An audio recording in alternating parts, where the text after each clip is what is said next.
I get a lot of questions about SAT reading and how to improve on it. I think it is the hardest section to improve on the SAT. And I'm looking specifically at the reading, not the writing portion of the test, just the actual reading questions that you'll see on the current SAT. And I want to walk through this tier list of the best strategies, approaches, methods, habits, practices that you can engage in to try to improve on the SAT and rank them. And so I've set up these categories, S being essential, things you absolutely must do to improve, A being excellent, things that are very highly recommended that you very strongly should pursue, B being it depends, so kind of contextual, depends on your situation, depends on your goals. C is problematic, so maybe there's situations where it's useful, but for most students, probably don't worry about it. And then F, don't bother, really just clearly cases where it's not really worth your time to pursue those activities. So let's go ahead and rank them. We'll start with speed reading. So there's speed reading books, speed reading courses, speed reading tips and tricks. As always, this is all my opinion, so feel free if you differ to leave a comment below or let me know. But in my opinion, speed reading I would put in the don't bother category. I'm just not convinced that speed reading is a real thing. Yes, you can read more quickly if you read to only find certain things like skimming or scanning, but these kind of claims of, read 1,000 words per minute with perfect 100% retention, I just find that not realistic.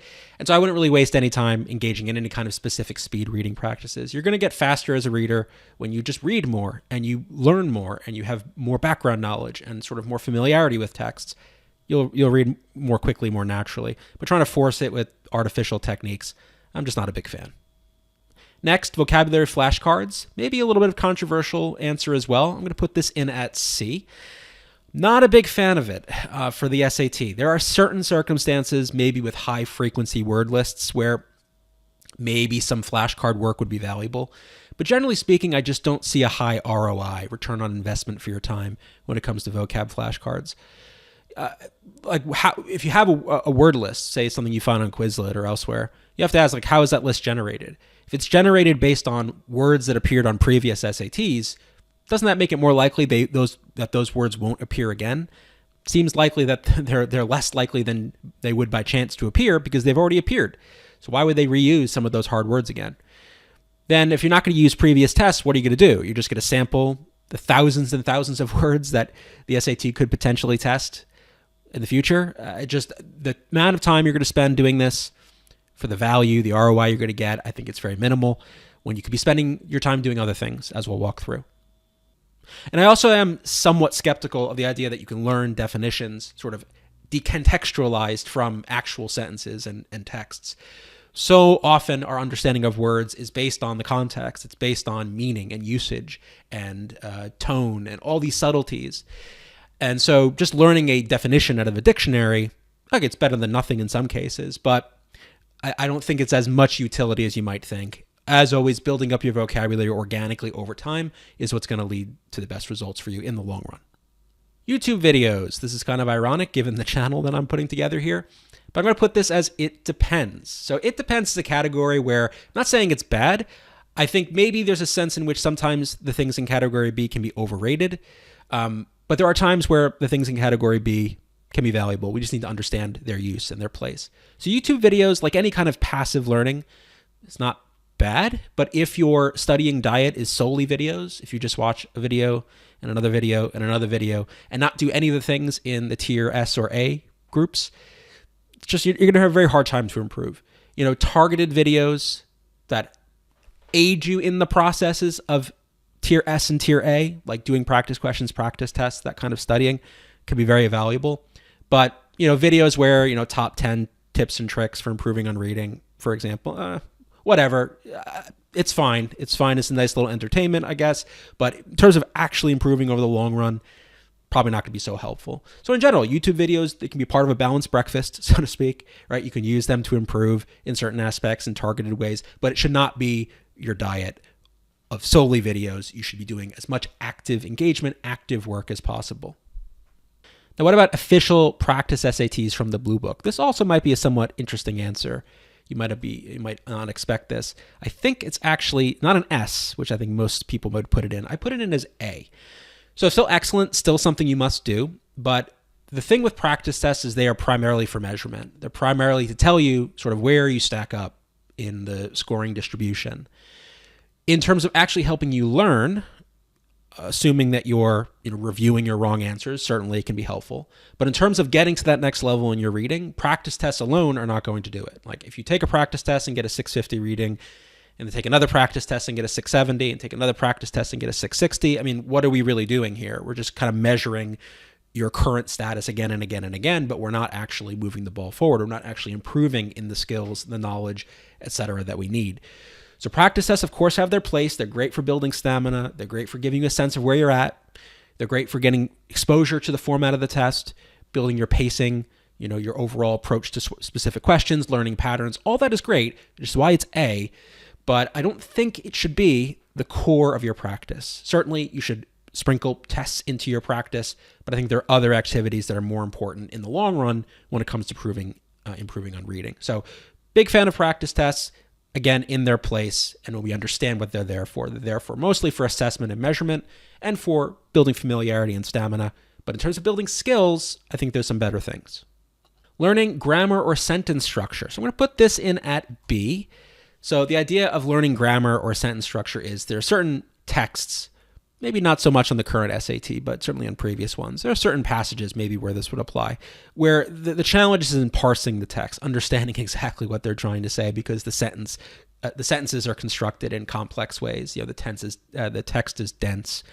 And so the value of learning grammar and sentence structure, aside from, of course, how that will help you on the writing portion of the SAT, helps you break down sentences. If you see a complex sentence, a long sentence, you're trying to unravel all the clauses and phrases, having some sense of how a sentence is constructed and how it fits together can help you actually parse and then understand it. So in general, learning grammar and sentence structure will be helpful for writing the test itself, but can actually help you with the more complex text you'll be exposed to. I put it in as a B because I think on the current SAT, reading load is not so much the issue. Like I don't think you're going to see, like on the previous version of the SAT, these long history passages from 1801. Once in a while, you'll get some, older kind of fiction passages and older texts where this could be helpful, but they're just not that common. So, there's some value to it, especially if you're struggling in those sentence structure areas. So you can certainly add it to the mix to help you improve on those more complex passages. Now, for official practice questions, this is things like from not only the practice test, but the College Board's SAT question bank. Kind of weird given what I ranked the practice test, but I'll explain why in a minute. I'm going to put these as S tier. I'm going to put these as essential. So the point of these questions is I think when you do individual questions, you're able to learn more directly, learn more actively than doing a practice test because, for example, with just practice questions, you could focus on particular kinds of questions. You could focus on particular difficulties, just do hard ones, for example, in the SAT's question bank. You can focus on specific skills, specific issues that you're having. You don't have to sit down for 2 hours at a pop to do a test, right? You can sit down for 30 minutes and do some questions. So they're a bit more modular. You can do smaller chunks over time, which is always more valuable. And you can spend more time on each question. In not only doing the question itself, but in the post-question analysis, which we'll talk about in a minute, to kind of review what you're doing. And it keeps the focus, instead of on a score, because I tend to see students kind of obsessing about the score that they're getting on practice tests versus what really matters, which is, well, how am I doing with the actual questions? What am I struggling with? Where are the issues I can improve? And when you just look at practice questions isolated from the test, sure, you're not getting the score, you're not getting the stamina necessarily, but I think it's more conducive to actually building the skills that we want to build in order to do better on this test. So I'm going to put that in as essential. It should be really one of the core elements of your practice diet. Practice tests are good once in a while to get a score and for stamina, but otherwise focus on specific practice questions and review them carefully, as we'll discuss. Studying with AI, I'm going to put this in at B. So by AI, I mean like large language models, ChatGPT, Gemini, all that good stuff. So as always, it depends on how you use it, right? I would not recommend using AI to generate questions or generate texts. Just don't think it's valuable enough. The value of that, the quality of it will be too questionable. You may not be able to judge that yourself. So I would probably just stay away from using AI to generate questions for you.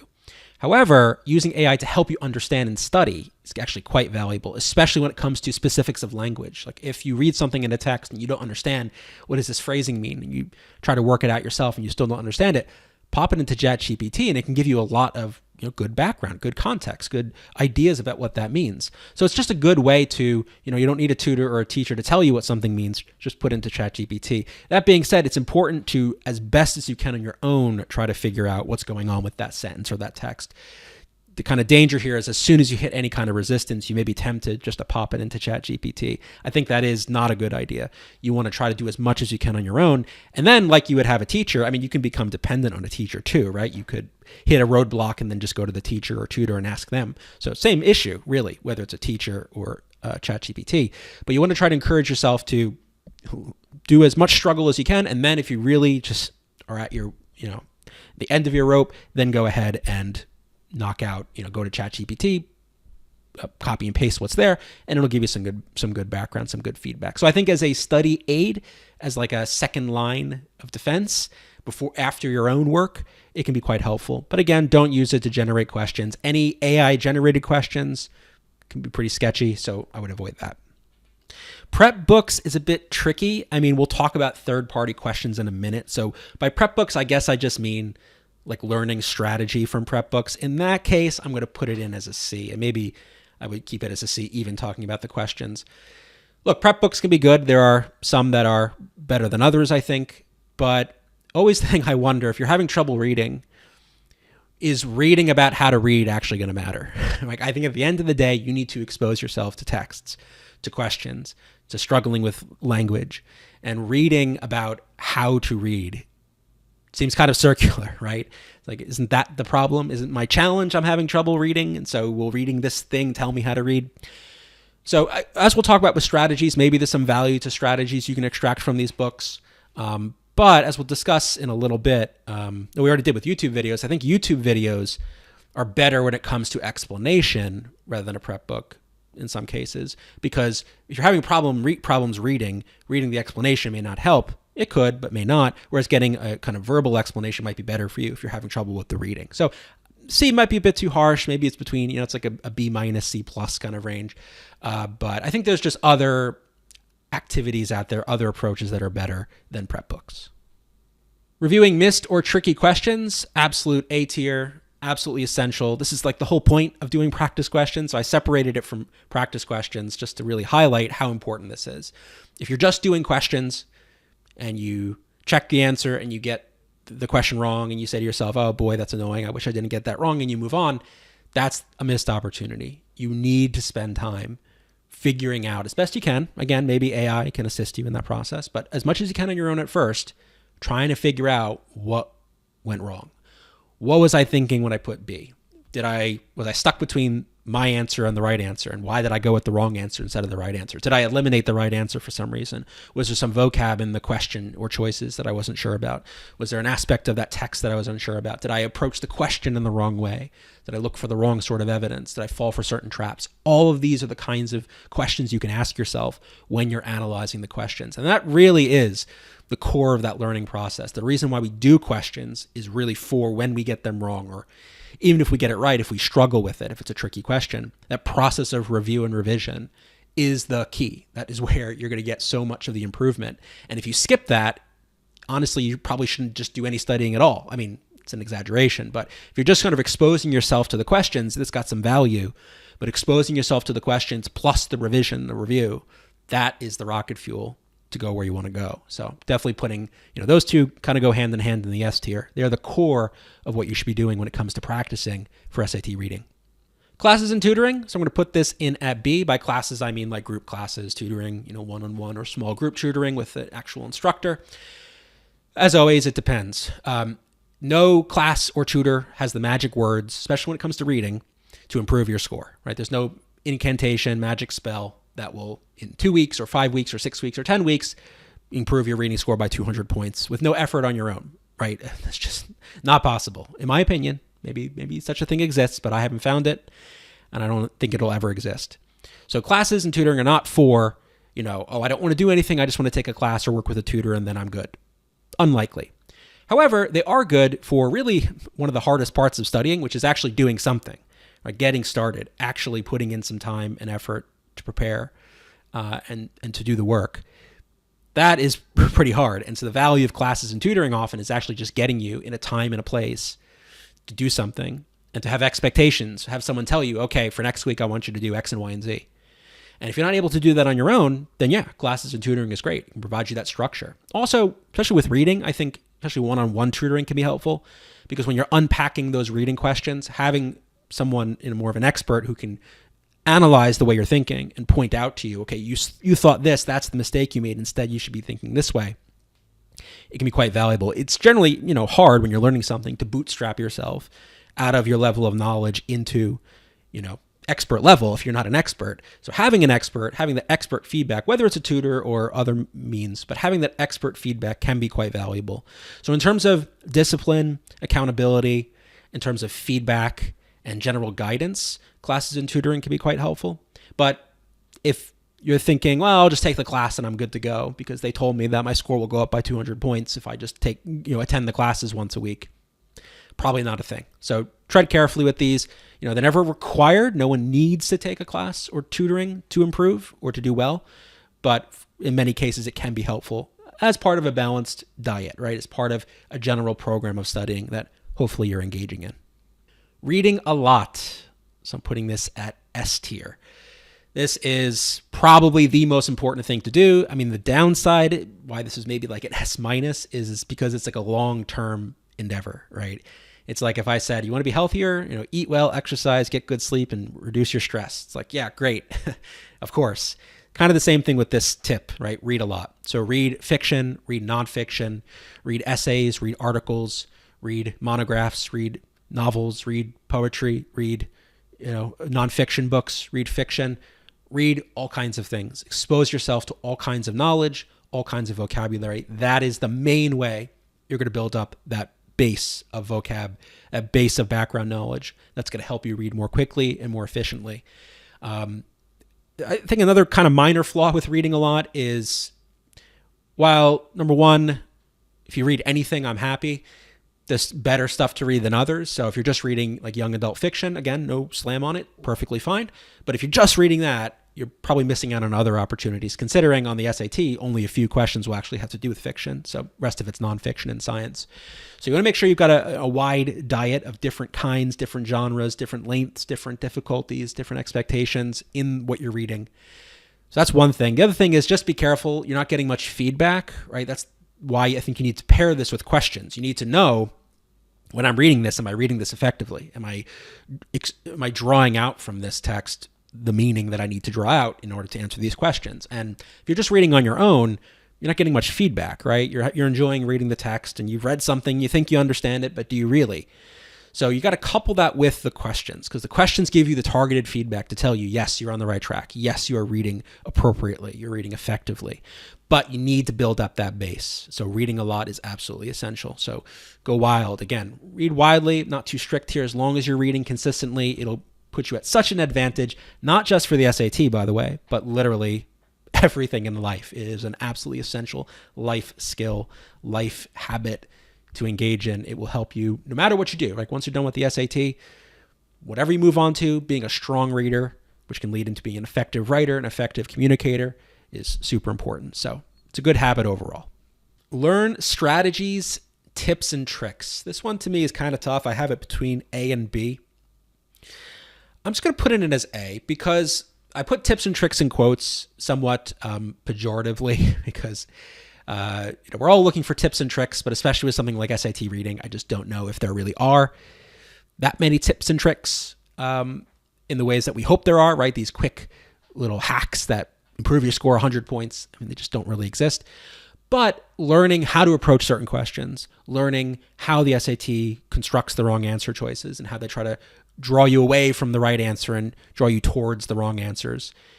Just kind of getting used to the format of the test and the style and the approach is very important for SAT in particular. For your reading skill, it's kind of not important because no reading outside of the SAT is like the way the SAT is. But for doing well on the SAT reading, you do need to familiarize yourself with the question types and the approaches and sort of the tendencies of the test. So I'm definitely going to put that in as A. I put tips and tricks there. Maybe I should have had it separate. Like strategies is one thing, but tips and tricks would be like F. Like there's no tips and tricks. I just don't think that that's a thing that really helps in the long run. But learning strategies, learning the approach to the format of the test, that can be quite helpful. Old SAT reading questions. So these are questions from official tests from the previous versions of the SAT. This might surprise you. I'm going to put this in at A. These are basically like the official practice questions in Tier S. They're just older. They're not really going to fit the new format of the test. The question types may be a little bit different here and there, though there is a lot of overlap. So those are the negatives, but from the positive perspective, it's more feedback. Remember what I was saying before about reading a lot. You're not getting a lot of feedback on your reading quality, your reading skill. So old SAT reading questions actually kind of help you do both. You're going to be exposed to a wide variety of texts that the SAT has used before and may use again, like that style. The passages will be longer, but the questions will be very high quality. And still, there's a lot of resonances between the new test and the old tests. Like they're doing a lot of the same things now that they did 10, 20, 30 years ago. So even there, you're building up that understanding of the SAT, of the College Board's approach. But again, you're getting that feedback. I'm reading this text, I'm answering these questions, I'm getting these questions right or wrong. That's informing me as to the quality of my reading and what I should be paying attention to. So I'm actually going to put those in as A. I actually think they're way better, as we'll talk about, than like third-party practice questions. So you start with the official questions, official tests. Once you've worked through those, then move on to the College Board's old SATs for additional review and practice. Or you can do those old SAT reading questions. It's just kind of like a base, like add that to your reading a lot schedule, right? Once in a while, you'll do an old passage just to continue building those skills. I think it's actually quite valuable, quite underrated in its value, actually. Roots, prefixes, and suffixes, again, kind of between A and B. I'll make it lean towards A. So again, the value here is we're not having to study that much. There's not that many roots, prefixes, and suffixes you need to learn. Well, there's actually a decent amount, maybe. Maybe I'll put this on B then. I'm talking myself out of it, just thinking from an ROI perspective. You know, the value of learning roots, prefixes, and suffixes is if you encounter words that you don't know, but you know the root, the prefix, or the suffix, you might be able to at least have an idea of what it means, and maybe that will help you, make a good guess. And so just building that general sense of your, of language, of meaning, all that good stuff. I guess the negative of it is, number one, not every question in SAT reading is about the vocab. Yes, the words and context questions at the beginning are very vocab heavy. And yes, you'll find vocab throughout the rest of the reading. But it's only one part of the story. And so as a targeted practice, especially if you're trying to go for that top score, making sure you're as strong as you can be on roots, prefixes, and suffixes, I would do them way after I would do anything like vocab flashcards because there at least is some value there. But again, the ROI is a little bit tricky. If you had limited time, limited effort, put it into questions, put it into reading, and a lot of that knowledge you'll absorb over time. But if you really wanted to target for your sort of highest value vocab studying, essentially, it would be roots, prefixes, and suffixes. Third-party practice SATs. This is maybe going to be a little bit controversial, and I'm not quite sure. I can sort of make an argument for C or F here. I guess I'll be nice. I'll put it into C. So the problem with third-party practice SATs, if they're purporting to give you a score, like we said before with official tests are useful because you get a score and you build your stamina. Third-party practice SATs kind of undermine both of those. Number one, the score you're going to get, there's just no way we know how accurate that is. Even official practice SAT test scores are a little suspicious in many ways, as you may have found if you've been doing this for a while. So even there, I'm not super relying on the scores I would get from a practice test. So a third-party practice SAT, they don't have access to the algorithm. They don't have access to the full, full process of how the questions and the forms are created. We have some sense, but no company is investing the money that the College Board is in creating these instruments. So for all those reasons, it's just the score you're going to get, not super useful, even less useful than an official score. And then from a stamina perspective, again, if the test isn't really balanced appropriately, if it's not really constructed appropriately, I guess you're building stamina to some level, but just do real tests at the end of the day. Now, if you run out of real tests, what would you do? I would say, again, just do the old reading tests, do them timed. That's good stamina. But otherwise, just read, right? The way you're going to build stamina is just by reading. I mean, this is the battle we all face in the age of cell phones and social media and TikTok, just maintaining our own attention hygiene, I guess. I don't know if doing a bunch of practice tests is really going to matter as much. Like, there's definitely diminishing returns, especially when you start having to dip into third-party tests. And especially the quality is so uneven. I mean, there's some third-party practice tests I'd put in F. There's some that I might put in B. So that's why maybe it kind of ranges B to F, depending on the specific company, brand you're talking about. But exhaust all the other resources first, I would say. And then if you need to, like maybe that's where you dip into some third-party tests. If anything, just to, continue exposing yourself to vocab, to different subjects, different questions, could be valuable for that. And similarly, I'll put third-party practice questions. Actually, I'll be nice. I'll put it in B, just because at least you're not sort of wasting your time getting a score that doesn't really mean much. And it has all the value of practice questions over tests, where there's these little modular little practice bites you can do, right? You can study for 20 minutes just doing some questions if you want. You don't have to spend 2 hours doing a test or whatever. So it has that value. Same sort of drawbacks as the test, right? The quality of the questions can be uneven. Always the problem with third-party questions. Like if you get it wrong, who's wrong, right? So if you get an official College Board question wrong, not saying that they're perfect, but for our purposes, they are, right? They are the standard. So if you get the question wrong, it's your fault. Like, you've fallen short in one way or the other. If you get a third-party question wrong, there's always that issue of, well, maybe the question isn't quite tuned appropriately. Maybe it's not quite the most fair, accurate question. Maybe it's not quite something that would pass the College Board's, QA process. We don't know, right? So that's the uncertainty. And so you're left with, well, did I make the mistake, or is this question just not quite good? And we don't want to be in that situation. And that's, again, why old SAT reading questions from previous tests are so valuable, because they're good. They're high quality. Yes, the question types are a little bit different and the passages are longer, but the actual quality of question and the evaluation process you have to undergo to answer those questions is still high quality. Whereas third-party questions, who knows? They're kind of a wild card. So I'll put them in at B. Again, quality matters. No AI questions, please. I beg you. But otherwise, there could be some good stuff to mix in there. And finally, an error log. I'll put that in B. Error log basically means as you work through questions, keeping track of what you've gotten wrong. I think for things like math and writing, it can be quite helpful, because in math, if you see in your error log, look, the last 10 practice sections, I've kept getting quadratics questions wrong. Okay, that's an actionable insight. Okay, I've got to study on that. Whereas with reading, if you get a bunch of words and context questions wrong, okay, I need to improve my vocabulary. Okay, I guess we knew that already, though. Like, what's the real value of that? That being said, I think if an error log forces you to do the evaluation of why I got this wrong, what mistake I've made, what I can do better, and then you track that, I think that's useful. I don't know if you'll really surface anything actionable otherwise. I just think you will probably recognize, I'm getting these questions wrong a lot for these reasons, and maybe that will help keep your attention where it needs to be. So it can be valuable, but it's not something I always say students must do. It's not an S or an A in the sense that it's essential or excellent in your approach, but something you can do, especially if it helps you with that review process. Okay, so that's my tier list. Feel free to leave a comment below if you have any agreement or disagreement with any of these ratings. And if there's any other study skills or strategies or practices that you've heard about or you've tried that you think work that you'd rank here, let me know in the comments below. Otherwise, we'll see you next time.